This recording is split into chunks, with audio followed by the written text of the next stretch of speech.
Nama saya Wahyu Handayani dan teman-teman saya ada Gita Fitria, Retno Suprihatin, dan Putri Wita. Kami dari Prodi Pendidikan Informatika Universitas Trisakti.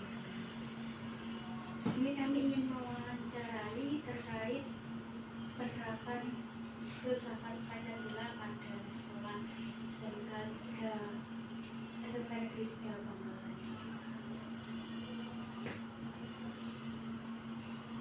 Yang pertama mungkin bagaimana SMK 3 Bangkalan ini mengintegrasikan nilai-nilai Pancasila dalam kurikulum dan kegiatan belajar. Ini untuk SMK 3 itu menerapkan kurikulum Merdeka. Kemudian apa yang diterapkan di sekolah kita di SMK 3 Bangkalan? Yang pertama, kita menanamkan segi. Yang pertama, kita mempunyai visi dan misi. Misi pertama itu adalah yang pertama tentang akhlak, akhlak. Kemudian yang kedua tentang keterampilan, yang ketiga yaitu tentang entrepreneur. Jadi yang pertama, segi yang pertama adalah akhlak kita utamakan. Jadi setiap hari kita mengadakan kegiatan sebelum siswa masuk ke sekolah, kita sudah mengadakan senyum, salam, dan sapa dengan ditemui para guru. Di samping itu kita mengadakan muhafal Quran yang live langsung, jadi anak-anak yang membaca. Ini dari segi keagamaan seperti itu. Jadi kita sudah menanamkan awal masuk, kita sudah menanamkan segi moralnya, kemudian segi agamisnya ini yang perlu kita lakukan. Kemudian juga pelaksananya dalam segi agama itu adalah sholat, yaitu melaksanakan sholat duha, sholat duha, kemudian sholat duhur dan sholat isya. Itu yang kita letakkan setiap harinya. Dan kita dalam senyum dan sapa kita lakukan setiap kali bertemu, kita melaksanakan salam. Jika bertemu dengan guru itu menggunakan salam dan sapa terasungkem. Kemudian kita selalu melaksanakan berdoa sebelum melaksanakan pembelajaran. Mungkin selanjutnya dihadirkan teman saya. Ya, enggak silakan. Untuk pertanyaan yang kedua, bagaimana sekolah ini memastikan bahwa siswa benar-benar memahami dan menerapkan nilai-nilai Pancasila dalam kehidupan sehari-hari mereka? Tadi itu adalah hal dasar ya. Tadi itu hal dasar tentang akhlak. Ini sudah merupakan satu ketuhanan yang Maha Esa. Kita sudah mengatakan. Jadi nilai-nilai itu sudah diberikan kepada siswa ya, dengan cara berdoa, sholat, melakukan pengajian, tadarus secara setiap hari ya. Kemudian sungkem itu adalah adat istiadat leluhur kita yang kita laksanakan. Itu sudah penerapan sebenarnya yang kita laksanakan secara langsung. Ya. Cuma tidak terasa apakah saya mengamalkan Pancasila. Ya. Itu sudah penerapannya karena Pancasila sendiri itu lahir dari budaya dan kultur bangsa Indonesia. Ya.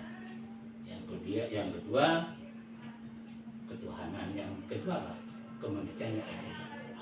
Jadi sudah punya adat di situ. Dan persatuan ini terdiri siswa ini dari bukan satu sekolah tapi berbagai macam sekolah. Kumpul di SMK. Ada lagi? Pertanyaan selanjutnya Bapak. Iya. Apakah ada tantangan khusus dalam mengimplementasikan penerapan filsafat pendidikan Pancasila di sekolah ini? Kalau tantangan itu mesti ada. Ya, tidak ada manusia yang sempurna, siswa yang sempurna. Ya, makanya kita sudah mengadakan, makanya sudah dimasukkan dari kurikulum Merdeka itu adalah syaratnya adalah P5. Ya, P5 itu sudah diterapkan di sekolah kita. Nah, tantangan-tantangan yang jelas di sini tidak ada siswa yang tadi saya katakan sempurna, mesti ada anak yang membangkang, kemudian tingkah lakunya nyeleneh dan lain sebagainya, karena butuh perhatian. Ya, itulah tantangan-tantangannya. Tapi kita tidak putus asa, mendidik dengan baik secara hati, dia sebagai teman, dia sebagai siswa, tidak sebagai alat. Jadi maksud alat ini, siswa itu udah alat, tapi bukan, dia adalah teman. Ya, begitu. Ya, bagaimana teman itu memberikan solusi dalam hal-hal yang sekiranya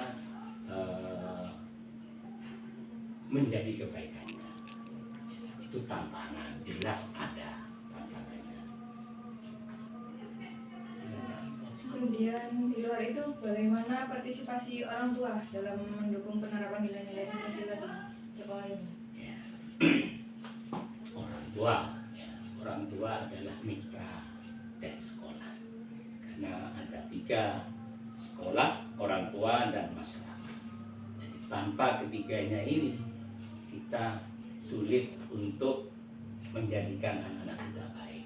Pertama, dari rumah. Rumah ini pendidikan awal.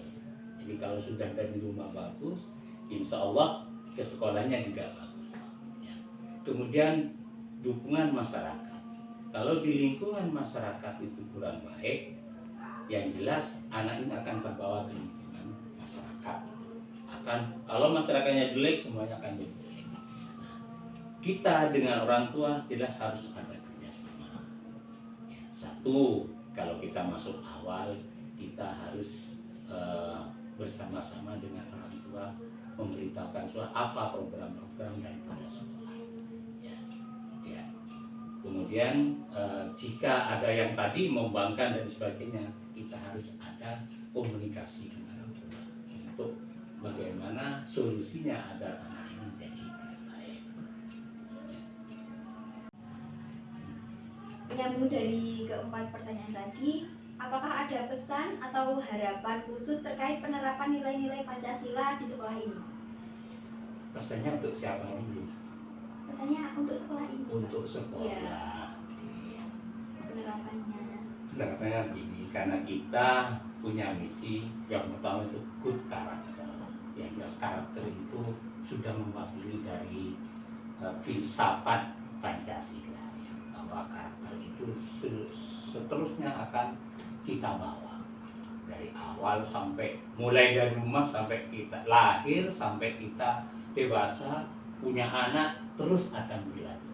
Itu karakter, karena karakter itu modal awal kita untuk menjadi orang baik. Ya. Pertama adalah kejujurannya. Ini pesannya. Pertama yang diambil adalah jujur. Ya. Karena jujur itu di mana-mana akan ditanyakan.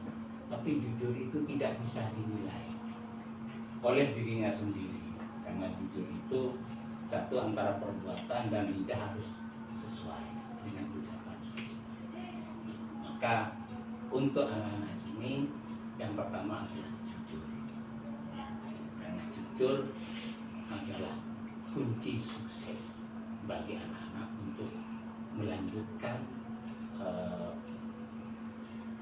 kuliah, melanjutkan pendidikan ataupun ke pekerjaan. Dan SMK ini harusnya ke pekerjaan karena tidak harus kuliah. Nah, ini yang pertama saya tanamkan, satu harus jujur sesuai dengan misi kita ada good character.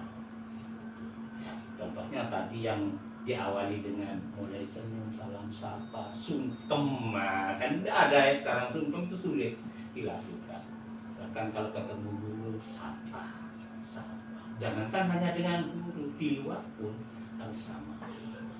Kemudian menghormati orang lain, menghormati orang lain karena itu siapapun yang datang di sini ke SMK 3, tolong senyum sapa tadi itu diutamakan. Kemudian mengantarkan bagaimana apa yang dibutuhkan orang kita, seperti sampean datang ke sini saya sambut dengan baik. Kalau kurang baik nggak apa-apa, saya minta maaf ya. Itu yang saya tanamkan. Pesan kepada anak saya pertama jujur, ikhlas, sabar. Itu kuncinya. Sudah Bapak. Terima kasih atas jawaban dari pertanyaan kami. Kami mengucapkan terima kasih. Mohon maaf apabila ada kekurangan. Wassalamualaikum warahmatullahi wabarakatuh.